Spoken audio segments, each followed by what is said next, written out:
Renungan Minggu Biasa 25 tahun B. Teladan Bapak Paus Fransiskus menjadi yang terdahulu. Jika seseorang ingin menjadi yang terdahulu, hendakkah ia menjadi yang terakhir dari semuanya dan menjadi pelayan semuanya.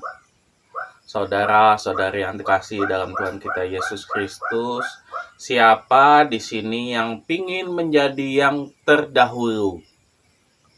Siapa yang dalam hidup selalu berambisi untuk menjadi yang terdahulu, teratas, terbaik, tertinggi, terbesar, dan sebagainya?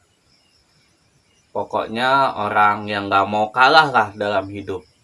Seperti Willy Salim yang berambisi mau mengalahkan Mr. Beast, yang katanya ingin mengharumkan nama Indonesia di mata dunia. Apakah benar begitu? Saya rasa tidak ya. Pasti ada ambisi pribadi di balik semua itu. Dan itu pastinya cuan, cuan, dan cuan. Dan semua itu untuk apa? Untuk menjadi yang terdahulu dari yang lain. Apakah itu salah?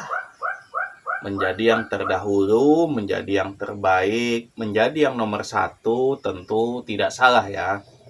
Tapi Tuhan Yesus memberikan caranya. Cara yang benar untuk menjadi yang terdahulu. Caranya adalah menjadi yang terakhir dari semuanya dan menjadi pelayan semuanya. Lantas, apakah orang kaya, orang terkenal, artis, pejabat, atau apalah bisa menjadi pelayan untuk semuanya? Jawabannya pasti bisa lah, tapi sulit. Karena yang terdahulu biasanya ada di depan, kodratnya sebagai pemimpin. Mereka sangat jarang berada di belakang untuk melayani semuanya. Saya bilang jarang loh ya, bukan berarti tidak ada. Cuma yaitu sulit. Harus menjadi yang terakhir, harus mau menjadi pelayan. Bapak, Ibu, saudara-saudari terkasih, beberapa minggu lalu negara kita mendapat kunjungan dari Bapak Paus Fransiskus. Semua orang, khususnya orang Katolik, merasakan kebahagiaan yang amat sangat dengan kedatangan Pope Fransisco. Tapi ada yang paling berkesan dari kedatangannya ke Indonesia waktu itu. Dan ini diakui oleh semua orang. Bukan hanya orang Katolik, tapi saudara-saudari kita yang Muslim juga loh. Yaitu apa? Kesederhanaan Bapak Paus. Ya, kesederhanaan itulah yang memberi kesan ke semua orang dan memberi teladan ke banyak orang. Dan sekali lagi, bukan hanya untuk umat Katolik, tapi seluruh umat di seluruh dunia. Bayangkan, seorang pemimpin negara, pemimpin tertinggi agama Katolik, datang ke Indonesia menggunakan pesawat komersil. Tidak ada penyambutan besar-besaran, menaiki mobil Innova yang sederhana, duduk di depan di samping supir, dengan jendela mobil yang terbuka, selalu tersenyum tulus, dan melambaikan tangan dan menyapa umat yang menunggu kedatangannya di jalan. Bahkan Paus pun menginapnya di Kedutaan Vatikan, bukan di hotel mewah. Sebuah contoh kesederhanaan yang bisa menjadi teladan untuk semua orang. Dan sama seperti bacaan Injil ini, seperti contoh di atas, jika seseorang ingin menjadi yang terdahulu, hendakkah ia menjadi yang terakhir dari semuanya dan menjadi pelayan semuanya. Paus telah memberi teladan untuk menjadi pelayan untuk semuanya dengan menunjukkan kesederhanaannya. Bapak Paus ingin menunjukkan bahwa kerendah hatian, dan ini membuat Bapak Paus tidak ingin dilayani berlebihan. Tapi dia juga ingin menunjukkan bahwa dia bersedia melayani walaupun dia pantas mendapatkan kehormatan, pelayanan, fasilitas yang lebih tinggi. dan lebih baik daripada itu semua. Apalagi kalau Bapak Ibu lihat video seorang wanita hamil yang mendekatinya dan meminta berkat dari Bapak Paus. Bapak dengan senyumnya memberkati ibu itu dan memberi dia rosario. Sungguh benar-benar contoh yang terpuji, yang membuat hati ini sejuk dan damai saat melihatnya. Belum lagi burung merpati yang entah dari mana datang menghampiri Paus, seolah-olah ingin menunjukkan Roh Kudus ada pada diri Bapak Paus Fransiskus. Nah, coba bandingkan dengan seseorang yang waktu itu pergi liburan ke Amerika, menaiki jet pribadi, sampai bandara langsung dijemput mobil mewah, menginap di tempat yang mewah, dan menikmati semua fasilitas mewah tersebut, yang katanya semua difasilitasi oleh temannya. Tanpa menyebutkan namanya, kalian pasti tahu lah siapa yang saya maksud. Padahal dia anak pejabat yang berkuasa. Bukan yang menunjukkan perilaku yang baik, yang bisa dicontoh, tapi malah sebaliknya. Benar-benar suatu contoh yang selalu ingin didahulukan. Berbanding terbalik dengan Bapak Paus tadi. Sungguh sangat berbahaya sekali bila dia menjadi seorang pemimpin suatu saat nanti. Bukannya melayani, malah ingin dilayani.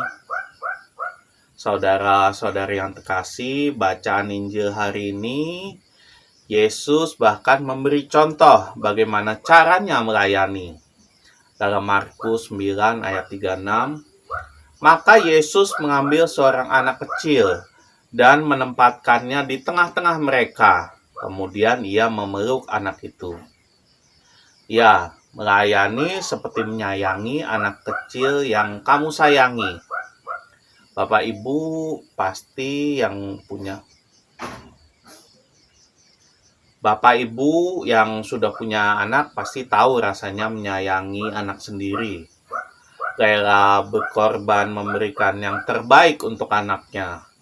Rela kerja banting tulang untuk memenuhi semua kebutuhan anaknya. Pokoknya apapun dilakukan untuk anak kesayangannya. Istilahnya kepala jadi kaki, kaki jadi kepala pun rela dilakukan untuk kebahagiaan anaknya. Begitupun dengan melayani, haruslah dengan sepenuh hati. Melayani bagaikan yang dilayani itu anak kita sendiri, yang paling kita sayangi. Pada Markus 9 ayat 37 juga Yesus menjelaskan, barang siapa menyambut seseorang anak seperti ini dalam namaku, ia menyambut aku. Dan barang siapa menyambut aku, bukan aku yang disambutnya, tetapi dia yang mengutus aku. Bapak, Ibu, saudara-saudari yang terkasih, melayani mungkin tidaklah terlalu sulit. Bila kita melayani yang biasa-biasa saja, tidak melayani dari hati, tidak tulus melakukannya. Tapi melayani seperti melayani anak kita sendiri, itulah yang sulit. Tapi itulah yang diinginkan Yesus bila kita ingin didahulukan. Mungkin ada yang bilang, aku tidak ingin didahulukan. Aku ingin yang biasa-biasa saja. Di tengah pun nggak apa, asal dapat tempat. Sekarang kamu bisa ngomong gitu saat kamu masih hidup. Tapi coba bayangkan saat kita nanti mau mati. Saat kita mau ke surga. Bayangkan kalau kuota penghuni surga terbatas. Atau bayangkan kalau kiamat datang. Orang mati banyak. Kita mesti berdesak-desakan ke sana untuk mengantri dan harus segera diputuskan masuk surga atau tidak. Yang paling banyak melayani yang masuk duluan. Kita yang melayani biasa-biasa saja, pas giliran kita mau masuk, tiba-tiba tempatnya sudah penuh. Pintu surganya sudah tutup. Apa nggak panik kita? Itulah sebabnya kita juga mesti berlomba-lomba untuk berbuat kebaikan. Berlomba untuk melayani. Berusaha menjadi yang terakhir untuk menjadi yang terdepan. Bukan untuk dilihat orang, bukan juga untuk pencitraan, tapi semata-mata agar kita mendapatkan tempat yang baik di surga nanti. Maka dari itu, saudara-saudari terkasih, sesuai perkataan Yesus tadi, jika seseorang ingin menjadi yang terdahulu, hendaklah ia menjadi yang terakhir dari semuanya dan menjadi pelayan semuanya. Maka marilah kita bersama-sama menjadi yang terakhir dari semuanya dan menjadi pelayan semuanya, agar kita layak menjadi yang terdahulu. Marilah kita hening sejenak, marilah kita merenung.